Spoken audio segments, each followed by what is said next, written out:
are back at Mother May I Podcast with Mr. Frank Conniff and Irene Bremis. Frank, it's so nice to see you. You make me smile every single time. Nice to see you. You make me smile big time. So how's it going, Frank? How's it going in the world of COVID? Are things getting a little better in your neck of the woods? Or? Well, I don't know if in terms of COVID, if things are getting better. My mood has been it's been challenging for me because I don't know if you've seen my posts on social media, but my cat has been very sick. Oh my gosh, I'm so sorry. Millie, she had a major operation, and she's back from the hospital. She seems to be doing well, but you know, I have this thing with her where I have to give her medication and stuff, and I have to feed her through a tube in her neck sometimes, and it annoys. She doesn't go psycho on me when I do it, but she gets annoyed, and then she's like, "Well, fuck you, we're not friends anymore." And she goes into the closet and hides for like hours, and it kind of makes me sad. You know.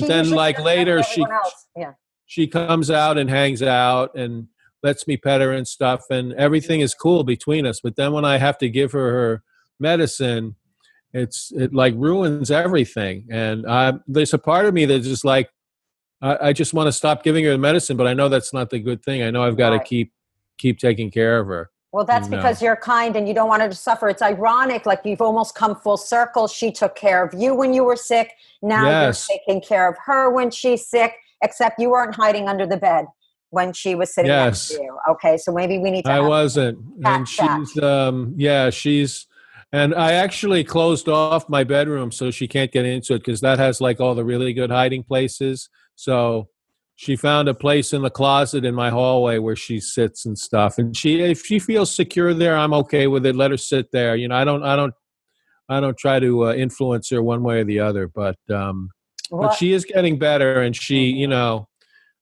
She does like kind of feel like she's getting back to normal, which is good. That's great. You know, Millie, and like most cats, like when my cat was really, really sick, they like to hide. They like to isolate a little bit. Like my cat often went into a corner underneath the bed, you know, while she didn't want to be around people. That's not the cat way. You know, they like to isolate. No. Yeah. Well, actually, it's my way. I like to go under the bed and isolate when I'm feeling a little bad too. I'm the same way. Millie, the thing is before she got sick, I hate to say this about her, but like the pandemic was like kind of a golden age for her. She was loving it because she seemed very peaceful, and like nobody ever came over to our house. So she loves that. Nobody was bothering us. She just had me. To herself, Frank, to herself for the first time. To herself, and she was digging it a lot, and she still digs it. But but then she got sick and had to have an operation to remove a stone inside of her. So it was pretty serious. But oh boy! You know, so it kind of it ruined the pandemic for her, which sucks. Yeah, she was loving it. She was loving the pandemic, and stones are so damn painful, Frank. Yes, they're so painful, are. You know, so it's good that they got it out, and she feels a lot better, and I'm trying to get her to eat more. I have to, if she doesn't eat, I have to feed her through the tube, which she doesn't like, and I don't like, so I just gave her like an appetite medication today, so hopefully that'll. Really? Okay, that's exactly what I don't need. Is that like weed for the cat, like so she can get? Gives her munchies. Hopefully, Okay, right. So does she have any diet restrictions now because of the stones? Well, they have this like liver cat food that they want her to eat, but they told me it was okay to feed her old like fancy feast or whatever, because she likes it. So as long as she's eating, she's fine. They would prefer it if she ate the kind of special food that they have for her, but that's I mix that in with a blend, and that's what I give her when I feed her through the tube. But it's like eating, and I had a can of tuna fish too, which I gave her some of that, and she likes that, But that's not that can't be her regular diet though. That can't be her regular. Well, it sounds like you've got things covered. You know what? Fancy feast, because she's fancy. It's sort of like, and then putting in the good stuff. That mixture reminds me of like putting a piece of kale on a Big Mac. You know, she's. That would be so wrong. That would be so wrong. I know, for the Big Mac. Exactly. Yes. Of course. Well, Frank, I'm glad. I've been kind of pulling away from social media, but the minute I saw that Millie was in trouble, Frank, I was just like, oh my God, look at Frank. Now he's dealing with Millie. It seems like you've had a really rough time. First Barney, now Millie. Yeah, Barney, my other cat Barney, died a couple months ago, you know, and so I'm just grateful that she's alive, and you know, and it's costing me a fortune, which sucks. I can't tell. I'm paying more money for her than I paid on my own my own heart surgery. I'm not kidding, because I had insurance for as however, like, kind of not quite adequate that my insurance was. At least I had insurance. Mm-hmm. This Millie is like completely bankrupting me with her. She's bankrupting you. Yeah. Now, tell me, isn't there such a thing as cat insurance, Frank? There is, but it would be too late for me to get it for her now, because she's a pre-existing. She's blanketed, pre-existing. I think the technical term for her is pre-existing conditions like a motherfucker. You know, so. So for her, but if I ever like get a kitten or something like this time around, for sure I would get insurance. Yeah, it makes sense, you know, because we don't think about it, but then it is. I hear it over and over again, and I've experienced it myself. When you have a pet, they become your family. They're the only people you have, and we never foresaw a fucking pandemic happening. You have your pet, you want to keep your pet healthy, and all of a sudden, this happens, and we're already bankrupt through this experience, and now you're being further bankrupted through these medical bills for Millie. Anyway, Frank, we love you. We're praying for Millie. Yay.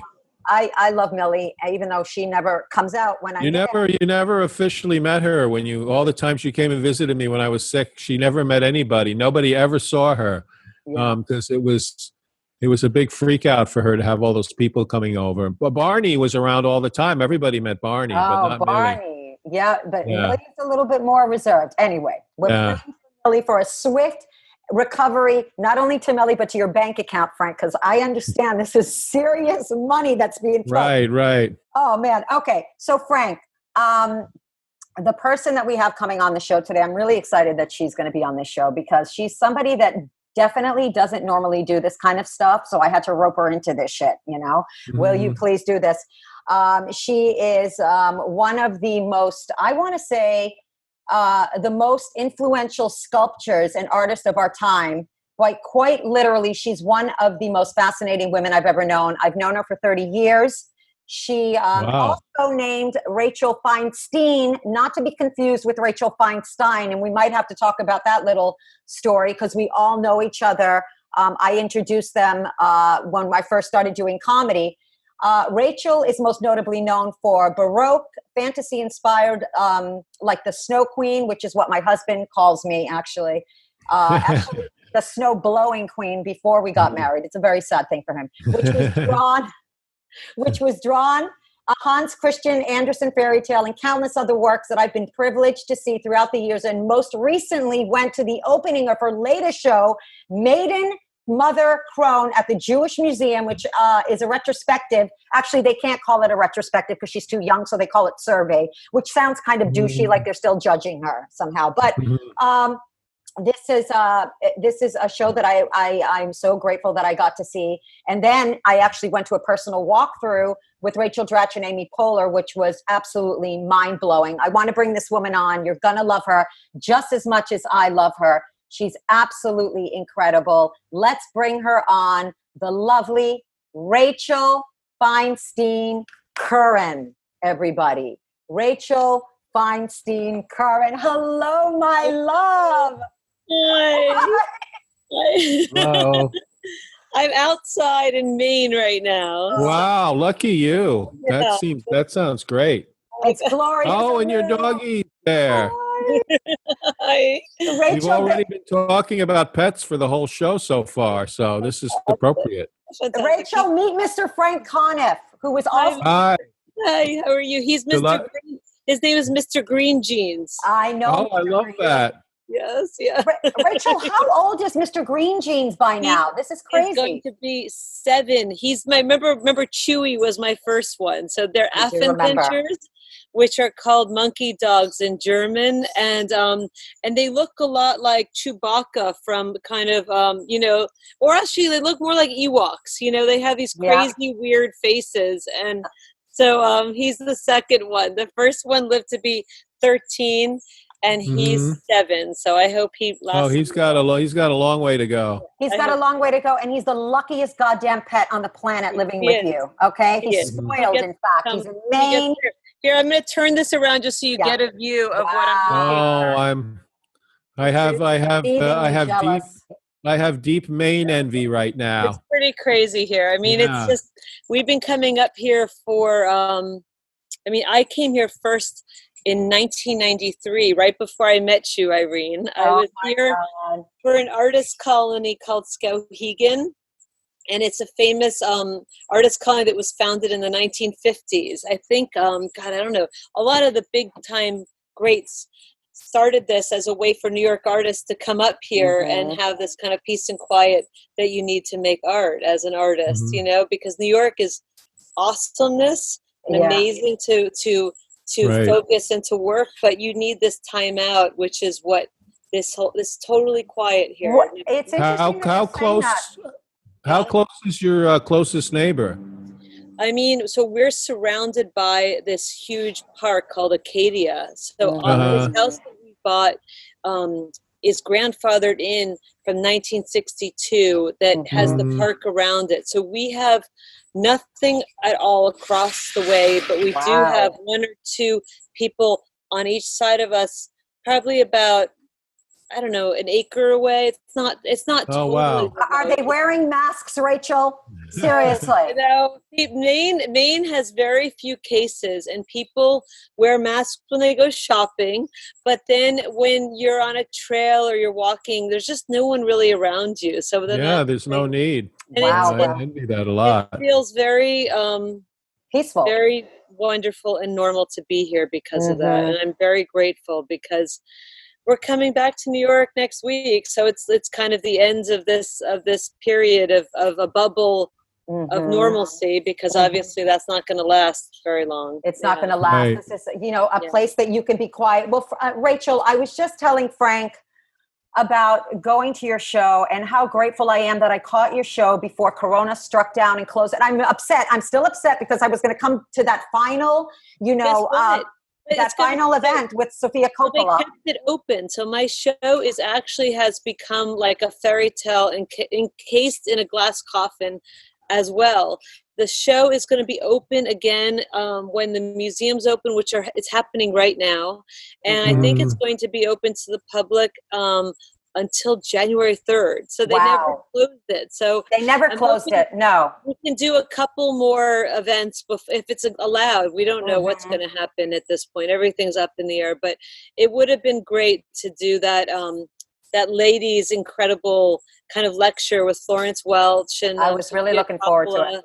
And Tamara Jenkins and Lisa Scavage. We were going to talk about the idea of like whether a woman artist needs a narrative more than a male artist. The idea of a story or kind of some kind of thing that catches your fancy, That's kind of fascinating, the idea of a narrative in visual art. It's not the kind of thing that those of us who just look at art, we don't think about that often. So I think it's really interesting, the idea of a narrative. For me, I absolutely need it. When I'm asked to do a show, even the Jewish Museum, when they asked me to do the show, I knew it was going to be bits and pieces from my whole history of making art, but I kind of thought I needed a hook. I always need something to get me excited, and I think I was so focused on fairy tales my whole life, and when I was in college, because it's the story that brings you in, and then when you're in there and you're kind of into what's happening, you don't realize that you're learning things. It's the whole reason why fairy tales exist for children. It's a version of teaching you about good and evil and about doing the right thing and morality.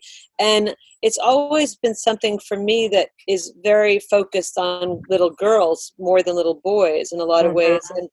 And I became obsessed as a student at Columbia University about the stories of the real life Sleeping Beauty and things before Brothers Grimm got to them, because I also was a religion major, and there's a lot of thought that Lilith was this idea of the first Eve, the whole thing that goes the incubus.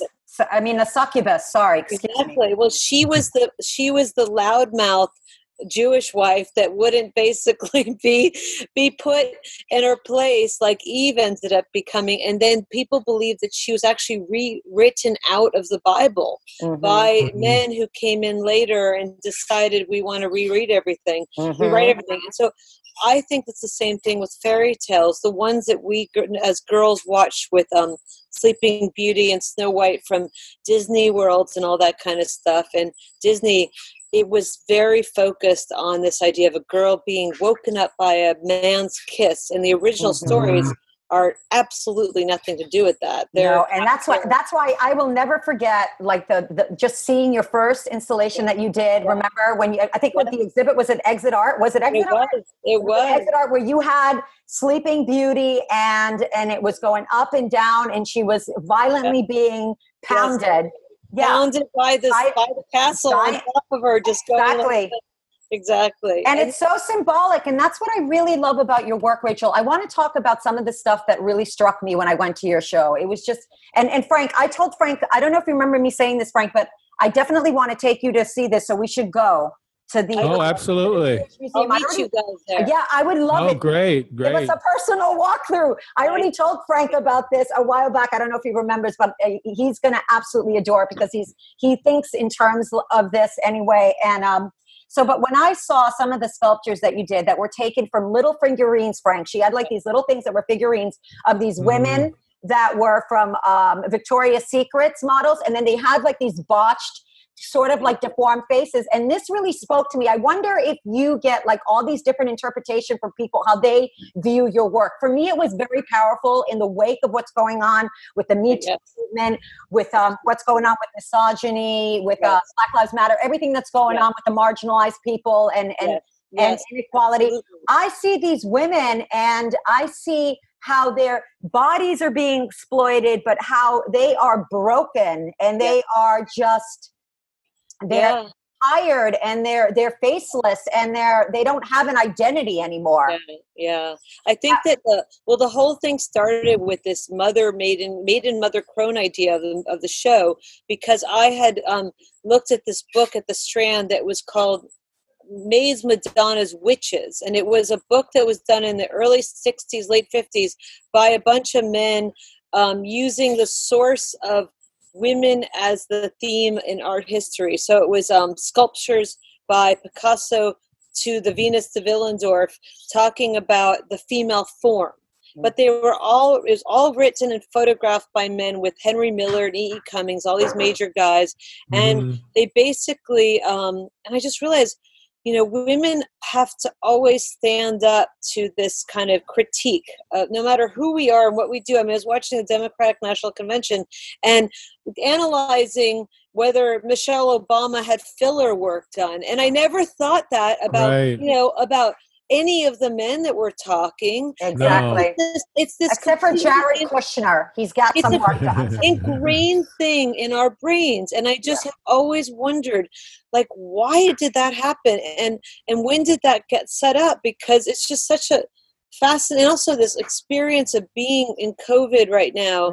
All my friends who, have these big families are just, they've been put back into like the dark ages with like cooking and cleaning and slaving away. And these are people that are CEOs of companies, or they, you know, they're major agents and this, and it's just the most bizarre thing. Like, why does this happen? There's some biology to this. There is or some road comic that hates to cook and clean, for the God's sakes.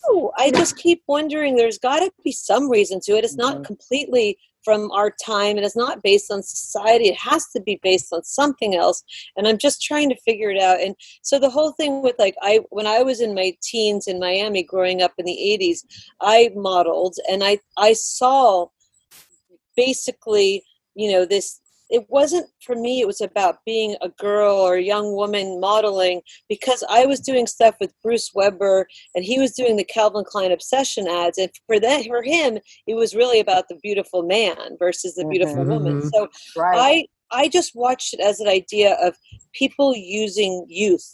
That's right. These older people sucking the young blood for their own reasons.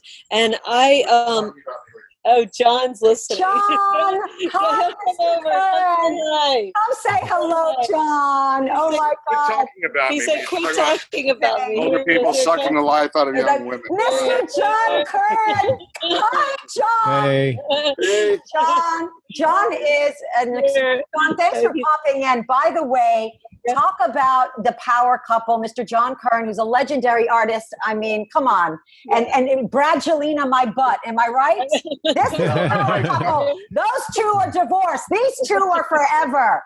I'm like the Scott Baio of power couples. Oh my goodness! Wow. So you're Chachi and she's Joni. Okay. You're Chachi and Joni. Joni. Yes, that's what he said. Yes, absolutely. You're cracking him up, Frank, like you always do, buddy. Oh my God, that was amazing. I love. He always has his zinger. That guy. He always has something really funny to say. He's very funny, John. He's a Virgo. Let Frank do it. I know you want to. Frank always does this when I. It's a Virgo. I know you had a birthday. Frank's birthday's on Sunday, right, sweetie? Your birthday next week. This coming Sunday. Week. Okay, so and when is John's birthday again? I don't know. I have to ask. He's September 19th. Oh, okay. So that's coming up too. So you're a Virgo too, then, right? Mr. Virgo yes, I am. That's right, because that's coming up. Oh my God, I haven't even thought about what day of the week it is or anything. Good, and it's better that way. But you know what? Let me pedal back to what you were saying about the DNC and how people were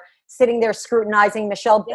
First of all, Michelle Obama's speech blew me out of the water. Yes, She's America's sweetheart. So elegant, so well stated, so amazing, so she's remarkable, right? Yeah. But the fact that we're doing that is because everybody has to take a woman down. And if you can find some flaw with her, in some way, you're revealing that she's a liar. You're falsifying her. You know, and if you do this, then you're discrediting her somehow. And that's what we do. That's why your sculptures. And I want to ask you, what was the deeper meaning for those beautiful, larger than life? It's an interesting thing because for me, when I was, there's, this Willem de Kooning, this incredible abstract expressionist from the 1950s, 60s. He made these. My mom knew him. Oh, he's like one of my. I think he's incredible. He's a hero, and he came over here, as an immigrant, and really invented himself from a completely different past. And that's when America, for me, was at its absolute brightest. Was that you could be somebody from another country, move to New York City. That was New York City at the moment, where you can just become an abstract expressionist painter and make things that never existed, and no one ever saw that stuff before. And for him, his famous thing were called the Violent Women series. They were paintings of a figure that was a woman, but it was really super aggressive and lots of splotches of colors. And so that was actually the inspiration artistically for the women. Okay. How do you take that image that a man has made as a painting and turn it around as a sculpture? And I'm a total sculptor. So sculpture itself is so different than painting because it is its own body. So you are confronted by the vortex of this object, and it has its own kind of gravitational pull, and it really makes you feel either small or big, or a woman or a man. In paintings, you lose who you are, and in your world, and you fall into this magical, mystical world behind the painting. Mm-hmm. So it's all about a fantasy world in your own head, and you lose your body. So, so those women are so physical, and they've always been about the way Victoria's Secret shows make me feel as I've watched them over the years. And I made those little small versions that you've seen in the show in 2015. So before the Me Too thing started, I started to make those. And that's also the important thing, that now that I'm nearing 50, that I've realized all these years that... And I hope I'm invited to your party. Let's see if we'll see one. My God, with this... Now talk about John. I got to interrupt for 5 seconds just to tell Frank about the last 2 birthday parties. First of all, where else can I go to a birthday party and be standing next to Mick Jagger and then do karaoke with him? These guys.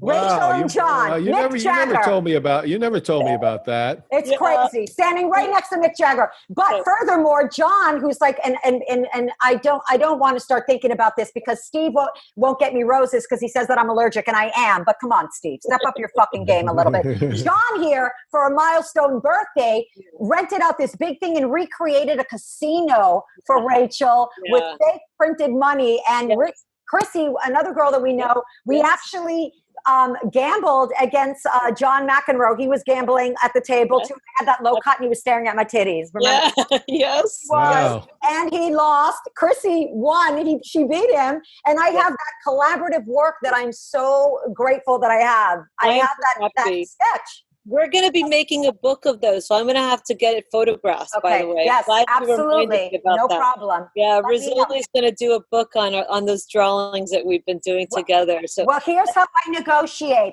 I'll give it to you if you won't sign it. Oh, what? You want to play hardball? We've signed it before. It's not signed. Oh my God, yes, we have to. Absolutely. Ooh, I can retire now. How nice. How nice. So one of the things that I want to talk about, because Rachel, I love you and John so much. You're my favorite couple in the world. I really unabashedly say that. I love you. You're both so generous. The only thing that's bigger than your talents is your hearts. Like, you're amazing. And the way that they got together, Frank, please tell us the story. I want everybody to hear the remarkable union. Cool. I'm getting the sun hitting me. I'm going to move over this way a little bit. So basically, when John and Irene met me right before I met John. So I graduated from Columbia in 93, and then I did this artist colony up in Maine. And then I did this show, and then I met Irene in 94, or like early 94, I think March of 94 it was when Bar 6 opened. And I hired her to be a fabulous waitress, and we would have the most fun. We had this crazy time at this job with Chrissy and a whole crew that we're all still good friends with. And that's when you needed a headshot to be a waitress. Oh my God, yeah. Oh, absolutely. It was absolutely all about that. And we would have different outfits that we would work every night. Someone would wear something, and then sometimes I would always change. Oh my God, Rachel would come in. And you know what, Rachel, this speaks to your work. You know, when I think about your intrepidity through the years, I'm not surprised that you took the monumental risks that you take in your work, because I think that's just who you are. And I think that's what you achieve to be. Frank takes a lot of risks in his comedy. He's very smart. He's very funny. He always pushes boundaries. Hey, I take risks in the way I dress too. Come on. That's awesome. Well, the truth is that I think the only way anything will change is if you take that big leap of faith, and it's always about that. And and everybody, like de Kooning I was telling you about, you have to, just the fact that he got on a boat, came to New York, you know, you have to do something that's scary to push. Well, even for you, I would imagine just the idea of having a career and succeeding in the world of art, I mean, that's an incredible leap of faith, because I wouldn't even know how you would go about that. It's all about the faith that you're going to make something that people are going to respond to, and you're going to be able to have a livelihood from it. And you sort of have to be a little bit naive about it when you're starting out, don't you? Absolutely. And it's the same thing with comedy. I think there are two worlds. Like, reading this, there are two worlds that are so crazy, and people do not understand, like, how do you even go about even doing something like that? And my parents, came from, my dad was a doctor. He was like first generation American. The idea of me saying, I'm going to be an artist. They're like, no, you're not. You're going to, I'm marrying John Currin. Yes, you are. Yeah. Okay, I don't want to get off the beaten path because we're running out of time and I'm so. Okay, let me tell the story. Okay, go. Let me tell the story really quick. So basically I was doing this show that Irene was mentioning called Let the Artist Live, where I was living in this castle-like gingerbread house that I constructed, and a man came over to me at the opening. I had white platinum hair and I'd wear latex dresses. I was nothing like I look like right now. I was a complete crazy, I don't know. I look like a white goth, John said. I had this white hair that was all messed up, and I'd wear all these white clothes that were always dirty and ripped up and torn. And this guy came, and I also used to wear fake pubic wigs. Yeah, you can't see it. I hate our low production. I would wear like see-through clothes and then wear a giant black pubic hair merkin coming out of my underwear. I was totally insane. And this guy comes over to me and goes, you look like a John Currin painting. And I had never heard of John Currin. And I said, that's great, whatever. I walked away. He was wearing black leather jeans, a black leather vest, and a full black leather coat. Quite the hottie. Early September with elevator boots. And I was like, what is the story with that guy? And I got kind of heebie-jeebied out, and he kept calling me on the payphone of this gallery because I had to live there for 6 weeks, and he would always get me, and I'd be like, oh, it's him again, and I kind of hang up. And then he called up John from the White Pages and said, there's this beautiful girl, she looks like one of your paintings, and she's a good friend of mine. And he didn't know me, and I didn't know him, and he didn't know John. He just happened to somehow put us together. John walked into the gallery. I saw him. I walked over to him, and yes, of course, John's over there saying, "Is it okay up here?" Yes, of course. And then I kissed him half on the lips and half on the cheek because I was a little bit shy, but also strong. And then he kind of was like, "Are you Rachel?" And I said, "Yep." And that was that. And then about a week later, I'm with him in his house, in his loft on a Houston and A, and we're deep in love. We're already talking about marriage and the whole crazy thing. And he then says, let's go to Paris together. I'm having a show. And I said, sure. That guy I called, his name is Timothy. Oh, the dog's coughing. His name is Timothy. And I said, John picks up, hi, Timothy. I just want to say thank you so much. I'm so in love. It's incredible. And Timothy goes, I've got another girl and she's even better. That's the real story. What did you say, John? And she has black hair. That's what the story was. Wow, we never know. This day we don't know who that other girl is and what happened to her. But isn't that crazy? Yeah. Do you want to come to me with me to Paris for my opening? It's kind of a good line, I have to say. And then I went to Paris with him a week later, and then he asked me to marry him in Paris. And I said, wow. I said, I'm going to marry you, and I'm going to have your children, but you have to meet my family in Miami first because I'm a good Jewish girl. So he had to fly down to Miami after that.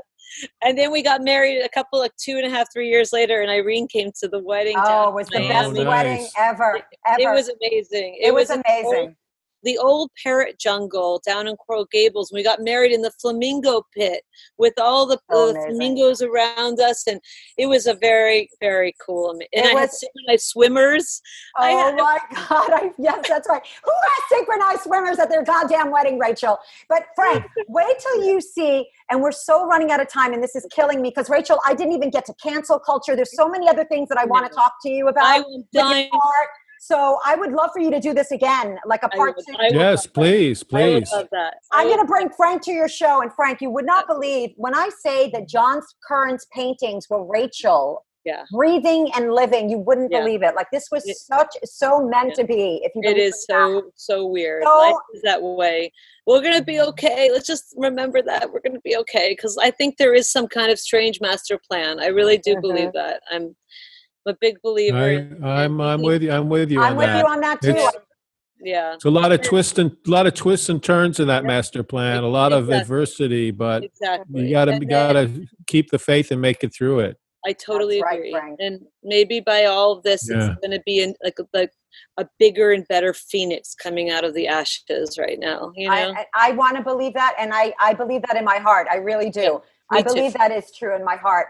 But Rachel, so I want to take Frank. When you're back, maybe you can meet us at the Jewish Museum. I would love that. And I think he would thoroughly enjoy it. It's right near you, Frank. Wait, where is it? The Jewish 92nd between 5th and Madison. Oh, that's totally near me. That's my hood, basically. Fabulous. It's a beautiful, beautiful neighborhood. So I'll come pick him up, and then we'll go and check out Rachel's show.